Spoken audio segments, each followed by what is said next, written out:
అతను నొప్పి లేకుండా చనిపోవాల్సి ఉంది. కాని అతను విలవాలలాడాడు. బాధలో తన్నుకుంటూ చనిపోయాడు. తర్వాత జరిగిన దర్యాప్తులో ఔషధాలతో గందరగోళం చేయబడినట్లు తెలిసింది. మరియు అత్యంత భయానకమైన విషయం ఏమిటంటే ఆ ఇంజెక్షన్లలో ఒకదానిపై నీవు విధితో పోరాడలేవు అని రాసి ఉంది. ఇది పెద్ద దొంగ ఎప్పుడూ చెప్పే వాక్యం.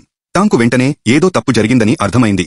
అతను తక్షణమే ఒక పోలీసు బృందాన్ని ఏర్పాటు చేసి పెద్ద దొంగను అరెస్టు చేయడానికి బయలుదేరాడు.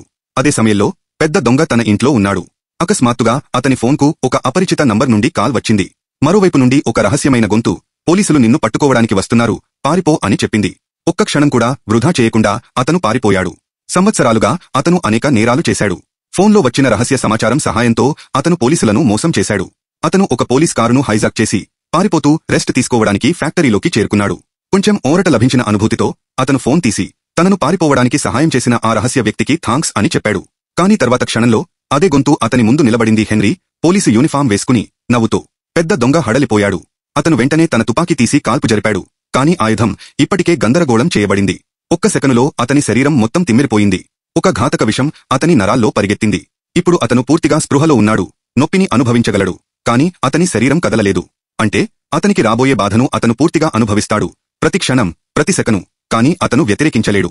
ఇది ఇప్పుడు కేవలం పగ తీర్చుకునే రాత్రి. మరియు హెన్రీ దీన్ని చివరి వరకు నిర్వహించడానికి సిద్ధంగా ఉన్నాడు.